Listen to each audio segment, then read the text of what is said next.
toujours dans les préludes de la Passion de notre Seigneur, nous passons un jour, et après le samedi chez Simon le lépreux, après l'épisode de ce vase précieux que Marie-Madeleine a cassé sur les pieds de notre Seigneur, après la décision de Judas de trahir son maître et de le vendre pour gagner de l'argent, nous arrivons au dimanche des rameaux. Les rameaux.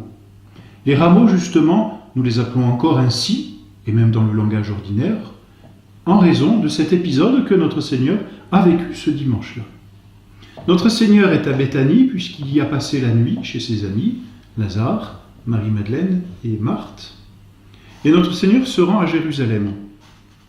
Pour se rendre à Jérusalem, notre Seigneur demande à ses apôtres d'aller chercher une ânesse et un ânon.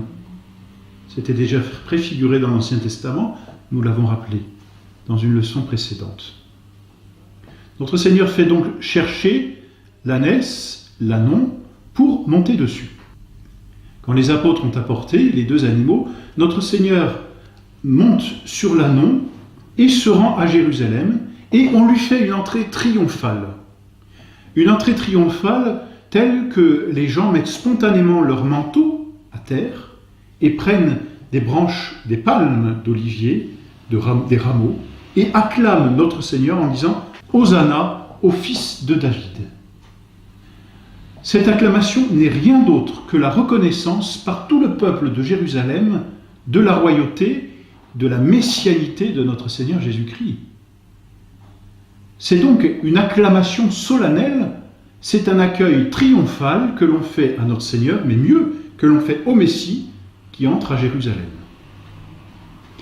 L'ânesse sur laquelle notre Seigneur ne monte pas signifie la synagogue. L'ânon, qui n'a jamais encore reçu personne, lui, signifie l'Église qui devra porter notre Seigneur jusqu'à la fin des temps. Le symbolisme ici est très fort. Notre Seigneur entre dans Jérusalem, sur l'ânon, annonçant la nouvelle alliance avec son Église.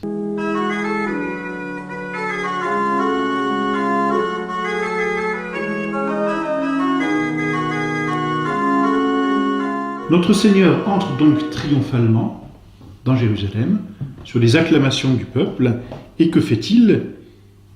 Il se rend au temple. Notre Seigneur se rend au temple, et si d'un côté il entend les acclamations du peuple, de l'autre côté il entend et il voit dans les cœurs le mépris des pharisiens. D'ailleurs, certains pharisiens feront dire à notre Seigneur « Maître, faites une réprimande à vos disciples ». C'est-à-dire, dites à tout ce peuple de se taire et de ne pas vous acclamer comme cela. Et notre Seigneur a une réponse assez claire. Je vous assure que quand il se tairait, les pierres parleraient plus haut.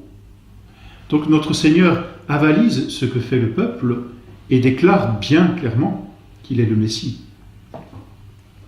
Notre Seigneur donc entre à Jérusalem et se rend au temple. Et là, une deuxième fois, il chasse les vendeurs qui sont dans le temple. Et on se souvient de cette première fois où notre Seigneur a chassé les vendeurs en disant « Ma maison est une maison de prière, et vous en faites une maison de commerce. »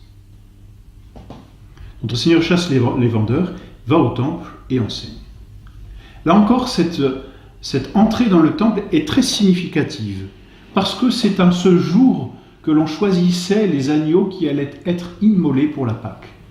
Alors notre Seigneur, en entrant dans le temple, se présente, en tout cas pour lui c'est très clair, se présente comme l'agneau que l'on doit offrir, comme la victime, et cette fois la victime qui va accomplir toutes les figures de l'Ancien Testament, comme la victime qu'il faut choisir, et que Dieu choisit, et que Dieu agrée, que Dieu le Père agrée, la victime de réparation. Donc il y a un symbolisme très fort dans cette venue de notre Seigneur au temple. Et là encore, dans le temple, notre Seigneur continue d'enseigner le dimanche, le lundi, le mardi saint. Ces 3 jours, notre Seigneur revient chaque jour au temple et enseigne. Et il confond à chaque fois les scribes, les pharisiens, les sadducéens. À chaque fois, il leur répond. À chaque fois, il montre que leurs arguments ne portent pas. Et à chaque fois, bonté de Dieu, il essaie d'éclairer les âmes. C'est certain. Et pourtant, ces âmes se ferment par orgueil, hélas. Il y a en même temps une grande prudence de la part de notre Seigneur parce que chaque soir, notre Seigneur quitte la ville et se rend à Béthanie. C'était une demi-heure, n'est-ce pas, de Jérusalem. Il se rend à Béthanie pour dormir à Béthanie. Notre Seigneur est prudent. Notre Seigneur ne veut pas mourir ni le lundi saint, ni le mardi saint, ni le mercredi saint. Ça n'est pas encore le jour de la Pâque. Et c'est Dieu, c'est notre Seigneur qui choisit le jour où il veut mourir. Et ce ne sera pas un autre jour, une autre heure que celui ou que celle qu'il a arrêté dans sa sagesse. Donc notre Seigneur part dimanche soir, lundi soir, c'est ce lundi saint que nous avons dans notre calendrier liturgique, mardi soir à Béthanie. Et mercredi saint, que fait notre Seigneur? Il reste à Béthanie. Il ne retourne pas à Jérusalem, semble-t-il.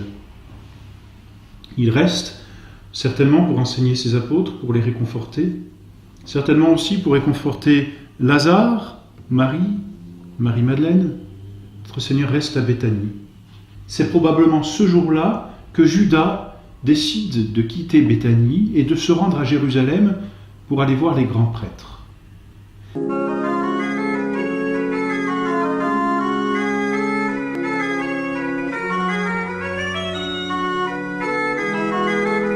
La décision que Judas avait prise dans son cœur quelques jours auparavant de trahir son maître, il la met à exécution.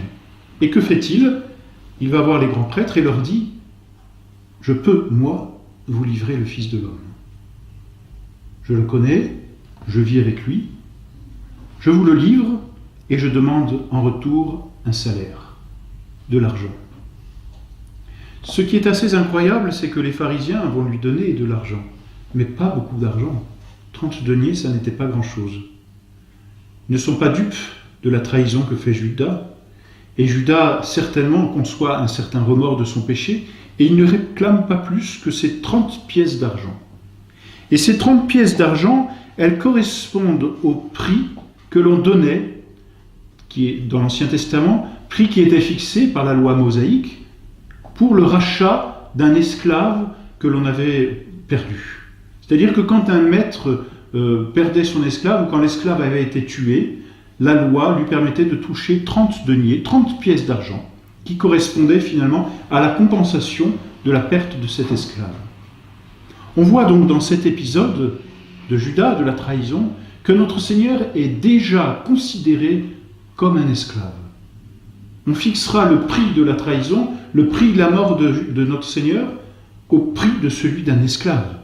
Un esclave meurt, on le paie, enfin on le compense de 30 pièces d'argent. Notre Seigneur, pour mourir, devra être payé à 30 pièces d'argent. C'est clair? Notre Seigneur est pris comme un simple esclave. C'est donc ce jour-là que Judas conclut son marché avec les prêtres et puis rentre à Béthanie. Ensuite, mercredi soir, notre Seigneur ne va pas coucher à Jérusalem, notre Seigneur ne veut pas encore mourir, notre Seigneur reste à Béthanie. Il passe la nuit du mercredi saint à Béthanie, et c'est le jeudi saint seulement que notre Seigneur va se rendre à Jérusalem, cette fois pour y rester et pour y mourir.